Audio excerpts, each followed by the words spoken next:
Tapi TLC kali ni kau dah buat, kau letak match ni dekat main event. Thank you so much. Puas hati tengok SmackDown. Aku rasa yang paling best dekat SmackDown minggu ni, selain daripada nampak Aleister Black, tengok promo Cena dan juga Randy Orton, paling best. Senang cerita, ini memang paling best lah. Match ni paling best diikuti oleh Aleister Black dan juga Cena Orton.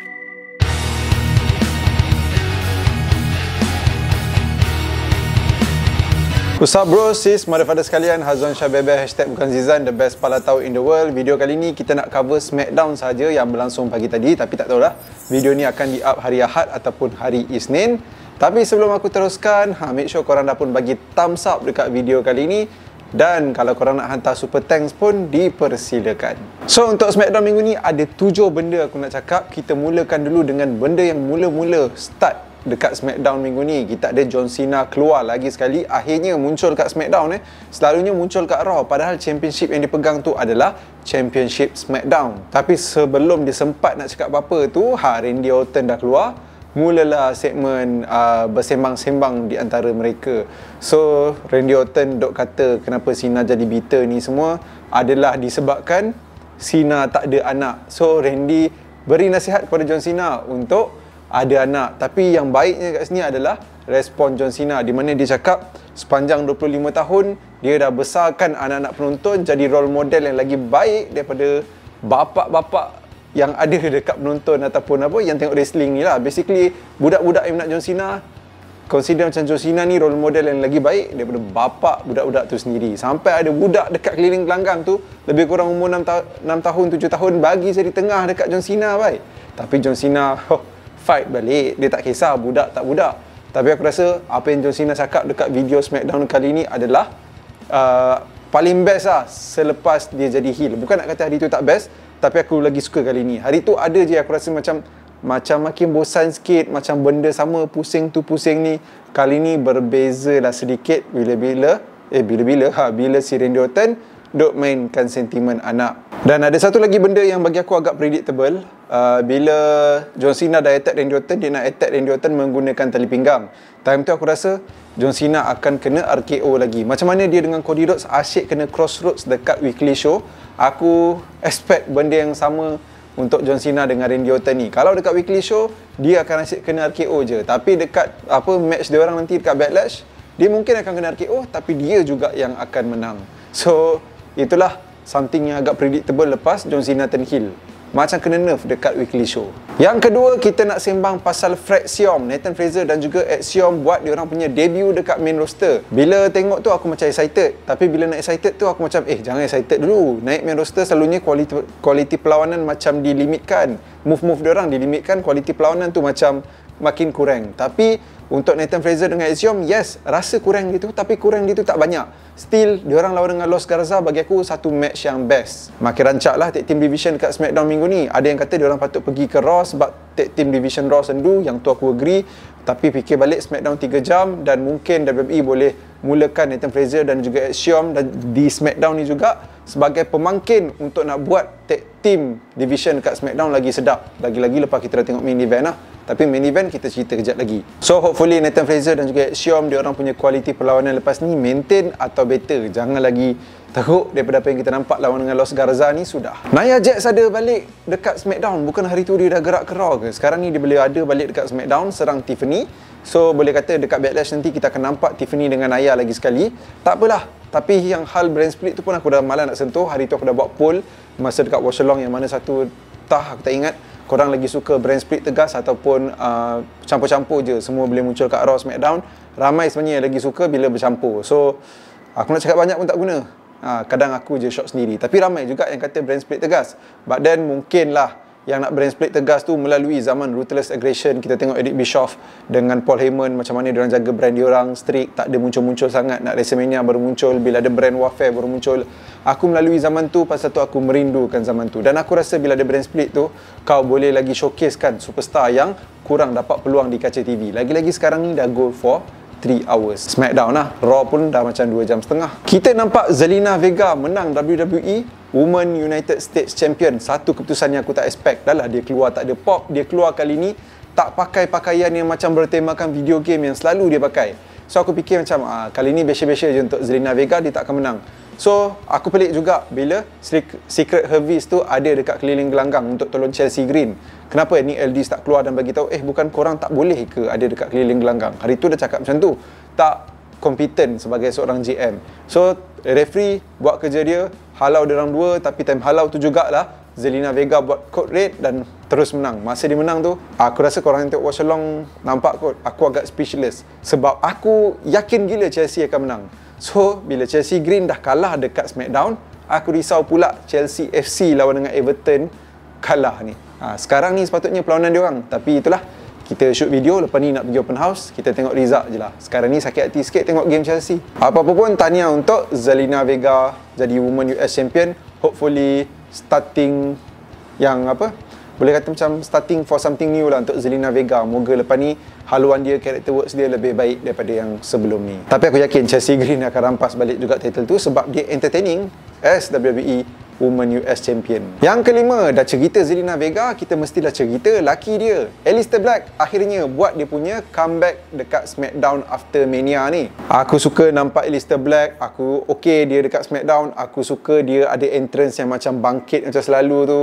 Aku suka juga lagu yang dia pakai sebab sebiji macam lagu dia zaman NXT dulu. Sebab naik main roster masa zaman Vince tu lagu dia ada ditukar. So bila dah tukar tu macam tak apa-apa lah sebab lagu lama dia tu sedap. Kali ni pakai balik lagu tu. Lagu apa?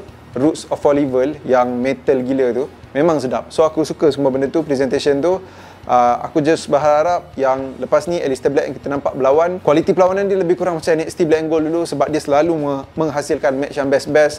Lawan dengan Adam Cole, Velveteen Dream, ada sekali geng Ricochet dalam tag team match. Pasal tu dulu dekat NXT aku minat gila Aleister Black, tapi masuk AEW kualiti perlawanan dia pun tak shock mana. So itulah, harap dapat tengok benda tu. So aku suka everything about Aleister Black ni. Tapi ada dua benda yang aku tak suka. First kali, dia punya comeback ni di tease. Dah nampak predictable sangat. Kenapa tak boleh nak surprise? Dengan tarikhnya apa semua. Tu satu hal, kita dengan tarikh kita dah tahulah muncul dekat SmackDown After Mania ni. Lepas tu dekat segmen yang mana pun kita dah boleh agak dah. Aku masa awal-awal watch along aku kata silat-silat The Miz yang kena. Lepas tu dah tengah-tengah tu ramai ingat masa Jacob Fatu. Last tak memang masa The Miz baik. So yang keduanya aku tak sukalah The Miz yang dijadikan mangsa. But then aku kenalah duduk dah dalam fasa menerima hakikat yang The Miz sekarang ni adalah hanya untuk menaikkan talent lain, naikkan Carmelo Hayes dan Aleister Black dan sesiapa je lah. So kita nampak bila Aleister Black dah keluar tu, The Miz makan Black Mask. So nice lah si Aleister Black, tapi ada sedikit risau daripada segi kualiti perlawanan. Untuk number one contendership US Champion, dikatakan yang Drew McIntyre menang via DQ. Tapi bila aku tengok, nampak macam ended in a no contest. Sebab bila Jacob Fatu datang, LA Knight pun kena bantai. So aku tak tahulah lepas ni LD akan umum apa-apa, jadi triple threat ke, fatal 4-way ke, fatal 5-way ke.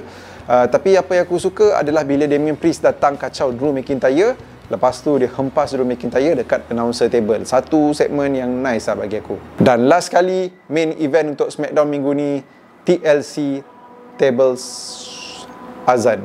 Like jap.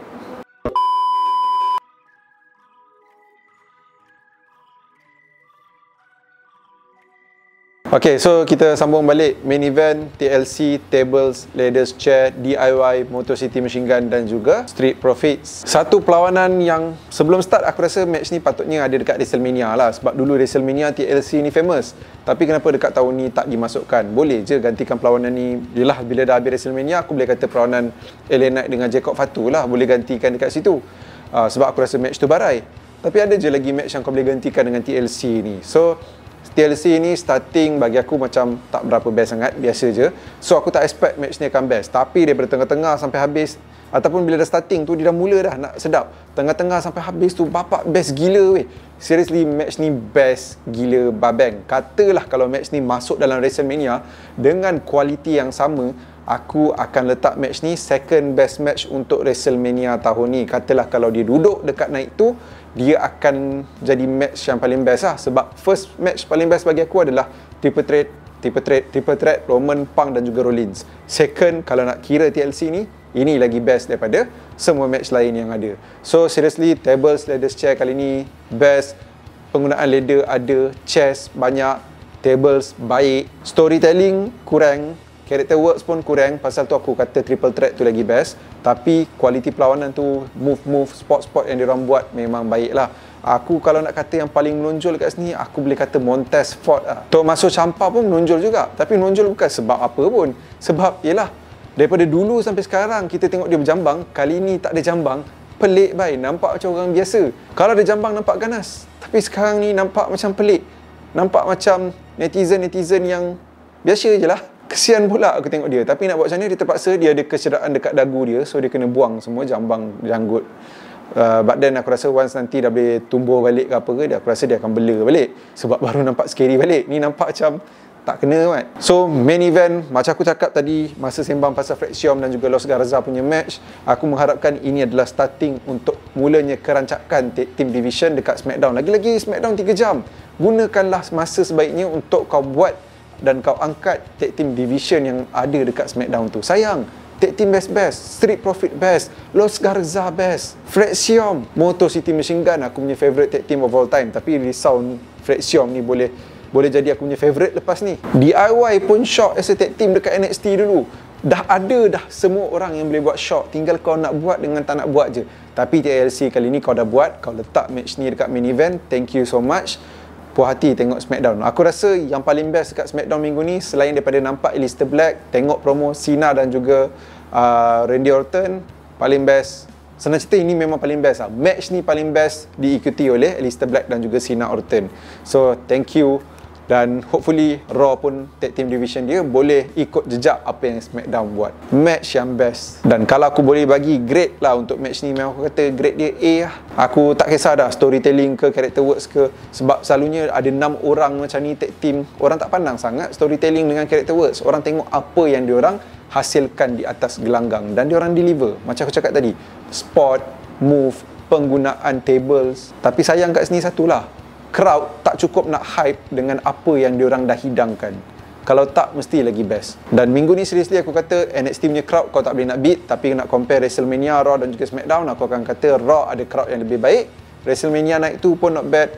Lepas Night 1 dah barai. Tapi aku rasa Night 1 dengan SmackDown agak barai lah. So guys, itu je lah untuk video review SmackDown. Tak ada review, recap je apa yang berlangsung dekat SmackDown. Lagi sekali, jangan lupa bagi thumbs up, super thanks. Make sure korang layan semua video yang korang nampak dekat screen korang sekarang ni. Terima kasih datang lagi. Mother Father.